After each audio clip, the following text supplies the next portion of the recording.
젊디 젊은 나이에 무려 13년이라는 세월 동안 고향에서 집거해야만 했던 사울의 심정이 제 마음을 아리게 했기 때문입니다.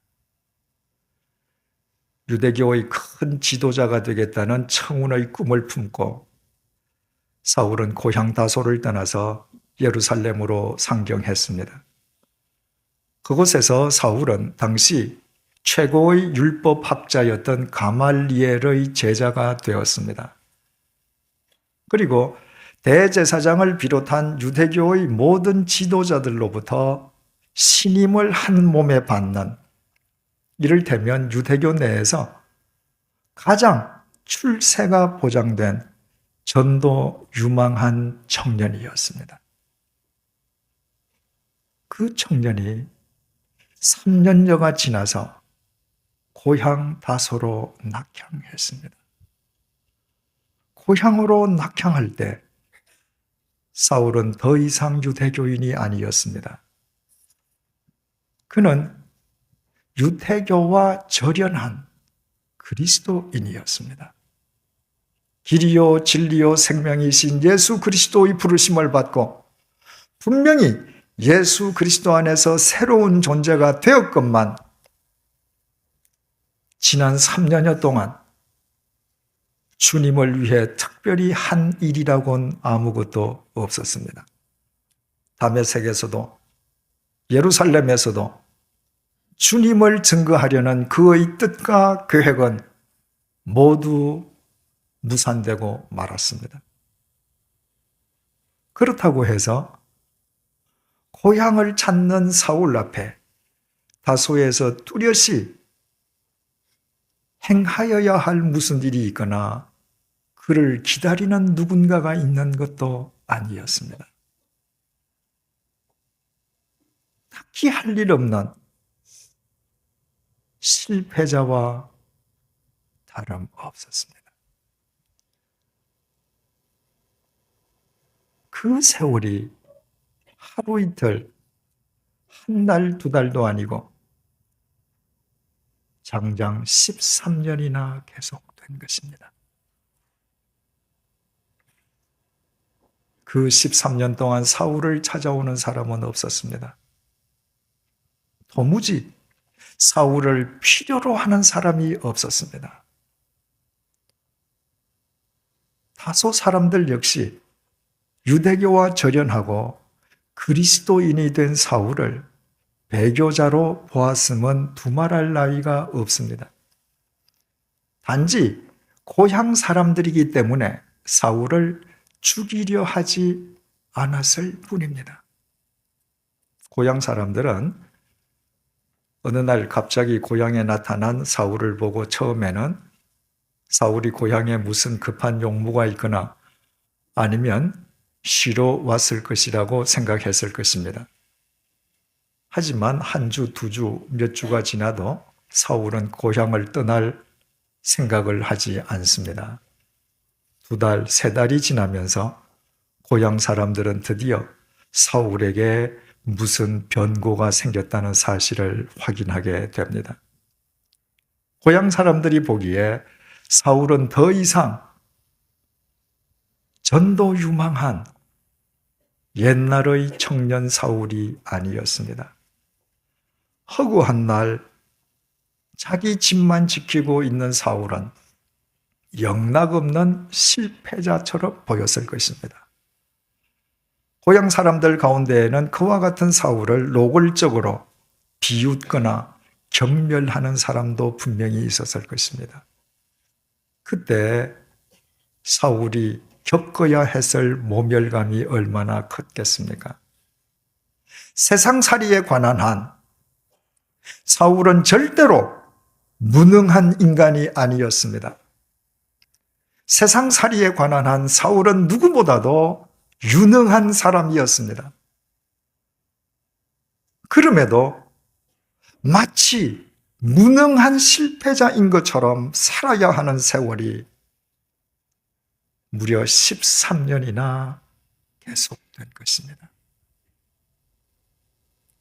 그런데도 사울은 그 13년이라는 긴 세월의 터널을 흔들림 없이 걸어갔습니다. 13년은 누구에게나 긴 세월입니다. 특히 사울처럼 유능하면서도 무능한 인간처럼 살아야 하는 젊은이에게 13년은 130년처럼 길 수 있습니다. 그와 같은 상황 속에서는 매일매일 새날을 맞는다는 것이 죽음과도 같은 고통일 수 있습니다. 그런데도 사울은 그 터널을 흔들림이 없이 의연하게 나아갔습니다. 여기에서 우리는 질문을 제기하지 않을 수 없습니다. 왜 사울이 13년 동안이나 고향에서 그렇게 집거했느냐는 질문입니다. 왜 일찍이 고향을 떠나 다른 곳으로 가지 아니하고 굳이 고향 땅에 머물러 있었느냐는 물음입니다. 사도행전 22장 17절에서 18절에 의하면 예루살렘에서 헬라파 유대인들이 사울을 죽이려고 했을 때 사울에게 예루살렘을 떠날 것을 명령하신 분은 바로 주님이셨습니다. 따라서 사울에게는 예루살렘을 떠난 뒤에 믿음의 형제들이 자신을 고향 다소로 보내었기에 주님의 또 다른 명령이 있기 전까지는 고향 다소를 지키는 것이 주님의 뜻이요, 주님에 대한 순종이었던 것입니다. 우리는 사울의 열정을 잘 알고 있지 않습니까? 교회를 잔멸할 때에 사울은 누구보다도 앞장서서 교회를 잔멸하던 사람 아닙니까? 주님을 만나 다메섹에서 세례를 받은 뒤엔 그 즉각 다메섹에서 각 유대인의 회당을 찾아다니면서 복음을 전하지 않았습니까? 다메섹에서 유대인들이 죽이려 하자 아라비아 광야에서 스스로 경건의 훈련을 거친 뒤에는 곧장 예루살렘으로 올라가지 않았습니까? 그리고 그 예루살렘에서 예루살렘 제자들과 동역하게 되자 말자 예루살렘을 누비고 다니면서 복음을 전하지 않았습니까? 이런 열정의 사울임에도 그는 가이사랴에서 믿음의 형제와 작별한 뒤에 다른 곳을 가지 않았습니다. 다소를 찾아간 뒤에도 잠시 그곳에서 쉬거나 그곳에서 복음을 전파한 뒤에 그때부터 뛰쳐나가 지중해 세계를 누비고 다니면서 주님의 증인이 되려 하지 않았습니다. 다소를 지키는 것이 주님의 뜻임을 믿었기 때문입니다. 이것이 그 젊은 사울이 무려 13년 동안이나 다소를 굳게 지켰던 이유였습니다. 사울은 그 13년 동안 결코 좌절하거나 절망하지 않았습니다. 세상 사람들이 모두 그를 실패자로 본다 할지라도 사울은 단 한 번도 자신을 실패자로 간주하지 않았습니다. 만약 사울이 그랬더라면 그가 위대한 사도 바울이 될 수도 없었겠지만 그 13년이 다 하기도 전에 사울 스스로 목숨을 포기했거나 아니면 폐인이 되어버리고 말았을 것입니다. 사울은 자신이 다소에 언제까지 머물러야 할지 그 터널의 끝이 보이지 않지만 그 상황 속에서 주님을 믿었습니다. 자신을 구원해 주시기 위해서 친히 십자가의 제물까지 되어주신 주님께서 다소의 칩거를 통해 자기 영혼에 끼어있는 불순물들을 제거해 주시고 주님께서 쓰시기에 편리한 주님의 강한 도구로 빚어주심을 그는 확신했습니다. 그 믿음의 과정을 통해서 사울은 이 세상에서 아무리 능력 있는 사람이라 할지라도 주님 앞에서는 주님께서 허락하시지 아니하면 아무것도 할 수 없는 무능력하고 연약한 존재에 지나지 아니함을 뼈저리게 절감했습니다. 뿐만 아니라 인간이 주님 앞에서 자신의 무능함과 연약함을 자인할 때에만 더욱 의지할 수밖에 없는 주님으로 인해 비로소 진정으로 강인한 그리스도인이 될 수 있음을 그 믿음의 역사를 자기 삶으로 터득했습니다. 그리고 마침내 주님께서 작정하신 때가 되었을 때 주님께서는 사울을 친히 다소에서 불러내시고 인류의 역사를 새롭게 하는 사도 바울이 되게 하셨습니다.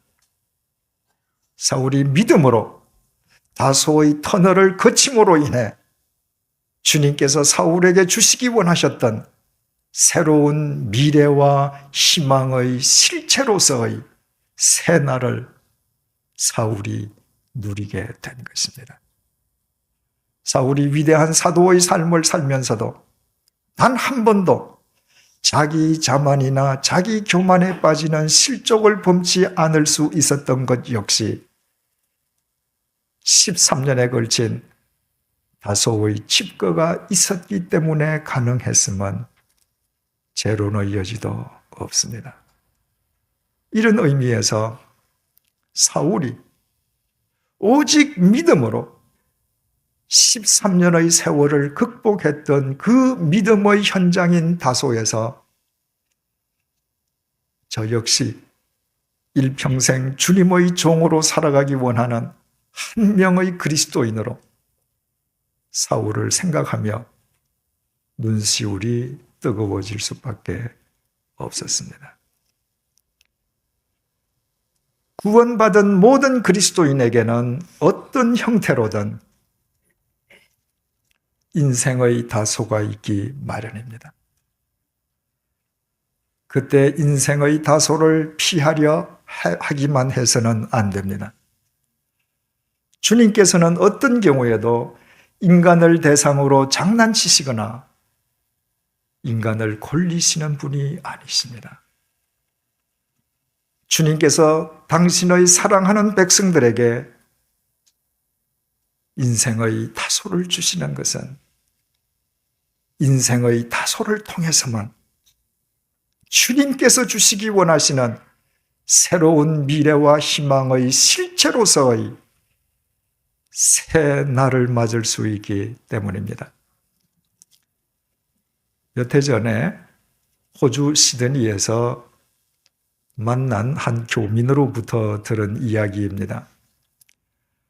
그분이 한국에 잠시 귀국했다가 다시 호주 시드니로 돌아가는 길에 개나리 가지를 꺾어 갔습니다.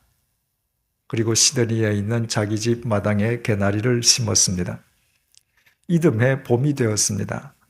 서울에 비해서 훨씬 맑은 공기와 좋은 햇볕으로 인해서 가지와 잎이 무성하게 자랐습니다. 하지만 정작 보여야 할 개나리 꽃은 피지 않았습니다. 첫 해가 되어서 그런가 보다 생각했지만 그 이듬해에도 3년째가 되었을 때에도 개나리는 피지 않았습니다. 그리고 그분은 그제서야 한국처럼 혹한의 겨울이 없는 시드니에서는 개나리 꽃이 피지 않는다는 사실을 비로소 알았습니다.